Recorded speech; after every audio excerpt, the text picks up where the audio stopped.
Sign Guys Corner, I have the privilege on my show tonight, Jacob Ladder, one of the craziest SOBs that I've watched. I never got to see him professionally, but I have watched a lot of his stuff on the internet and on DVD.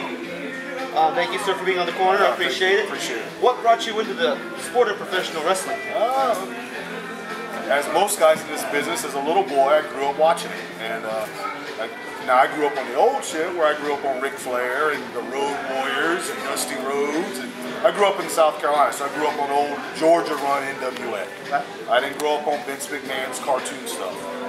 So I grew up a kid loving it. I served some time in the military, got out of the military, and I had owned and operated a tattoo shop in Texas when Shawn Michaels Academy started. A couple guys talking to me, hey, you look like you could be a wrestler. I was like, I'm too short for this shit. And they're like, no, nobody's as tall as they say you are. So next thing you know, I trained and cut my teeth and did it for 10 years straight before I retired. And tonight, one time only, I'm coming out of retirement. I'm glad I get to see you finally in a match. No, I mean, I had a lot of fun over 10 years. I wrestled a lot of places, wrestled a lot of people. And I plan on staying retired, not like most wrestlers coming out of retirement. But here in SCW, a guy, Jacobs Pliskin, decided to make it a little personal and attack my family. So when he attacked my family, I decided, oh, what the hell, I'll give it one more shot. But I'm counting on the fans tonight to help me out, making fans bring the weapons. So it won't just be me kicking his ass tonight. Hopefully it'll be all of us. I brought some stuff tonight to help you out, so hopefully you'll get to use it. Do you remember your first match ever?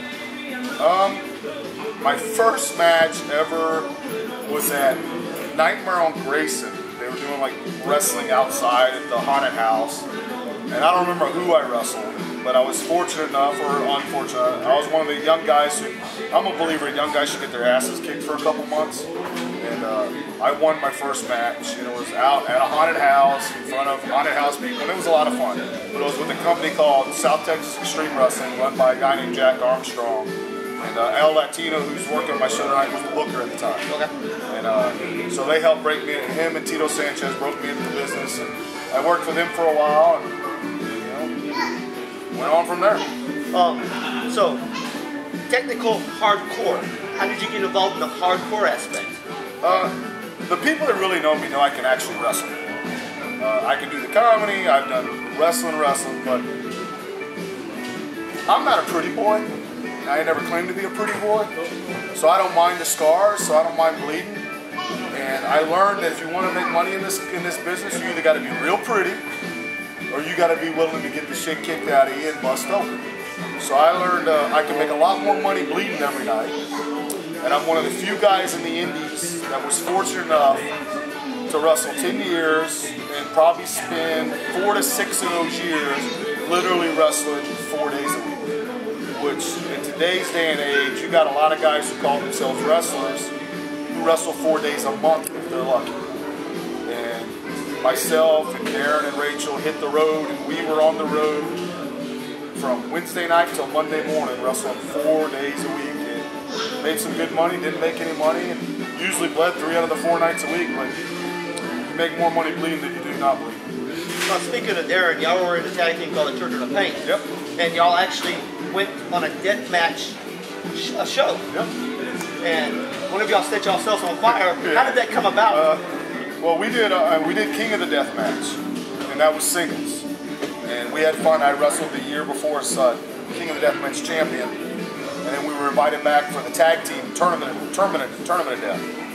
And it was me and him versus Madman Pondo and Too Tough Tony, who were big hardcore guys out of Japan. And we got him. We drew him in an electrified light tubes match. And we had fun, and we took some sick shit. But we're sitting in the back, and we're talking about, okay, what are we willing to do? We said, fuck, we're willing to do anything to win the match. And as we're out there in the middle of the match, we had, I think it was Too Tough, laid out, and Darren puts a hoodie on and says, "Light me on fire." And I'm like, seriously? Yeah. And me being me, and at the time, me and Darren were close, I put way too much lighter fluid on that motherfucker, and I lit him up like a big old Christmas tree. I mean, he was on fire, but his dumb ass zipped up the hoodie. So the worst part of it was he hit the ground and he couldn't get the hoodie off. So fire extinguishers came out, and then with all the distraction and everything else, I ended up taking some modified power driver through an electrified light tubes. And I actually got a copy of this. No shit. I actually got a copy of this. I don't even think I have a copy of If that. you wouldn't mind signing this for me real quick. I actually got to see this whole match, and it was one of the most sickest matches I've ever seen, according to me. But that was just unreal what y'all did during that match and what y'all put y'all's bodies through. So, what made you finally decide to hang the boots up and retire? I didn't so much decide to hang them up as my body decided to hang them up.